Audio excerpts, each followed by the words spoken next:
रामायण काल में रावण को बहुत ही शक्तिशाली कहा गया, लेकिन क्या आप जानते हैं लंका के ऐसे योद्धा के बारे में जिसमें एक साथ 86 लाख योद्धाओं से लड़ने की शक्ति थी। रावण और मंदोदरी का सबसे बड़ा पुत्र मेघनाद अथवा इंद्रजीत था। अपने पिता की तरह यह भी स्वर्ग विजयी था। इंद्र को परास्त करने के कारण ही ब्रह्मा ने इसका नाम इंद्रजीत रखा था। आदिकाल से अब तक यह एकमात्र ऐसा योद्धा था जिसे अति महारथी की उपाधि दी गई, जिसका अर्थ है 86 लाख योद्धाओं से एक साथ लड़ने में सक्षम होना। मेघनाद का नाम रामायण में उन योद्धाओं में लिया जाता है जो कि ब्रह्मांड अस्त्र, वैष्णव अस्त्र तथा पाशुपतास्त्र के धारक कहे जाते हैं।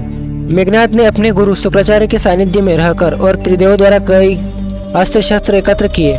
उसने स्वर्ग में देवताओं को हराकर उनके अस्त्र शस्त्र पर भी अधिकार कर लिया। मेघनाद को धनुर्विद्या और मायावी शक्तियां प्राप्त थी, जिसका वह गलत इस्तेमाल करता था, जैसे इंद्र पर विजय करना, हनुमान जी को बंदी बनाना, राम लक्ष्मण को 2 बार युद्ध में हराना।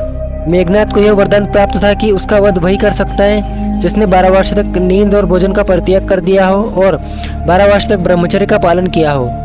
मेघनाद को प्राप्त इस वरदान के कारण ही लक्ष्मण जी उसका वध कर पाए, क्योंकि वे वनवास के समय 13 वर्ष तक अपनी पत्नी से दूर रहे थे। जिस शक्ति से लक्ष्मण जी ने मेघनाद का वध किया उस शक्ति को इंद्रास्त्र कहते हैं। मेघनाद को हराने के लिए इंद्र का अस्त्र ही काम आया था। इस प्रकार केवल मेघनाद ही एक ऐसा योद्धा था जो कि देवांश न होने के कारण अति महारथी कहा गया और जिसके पास तीनों महादिव्यास्त्र के साथ साथ यमदंड भी था। चैनल को सब्सक्राइब करें, कमेंट में जय श्री राम जरूर लिख दें। धन्यवाद।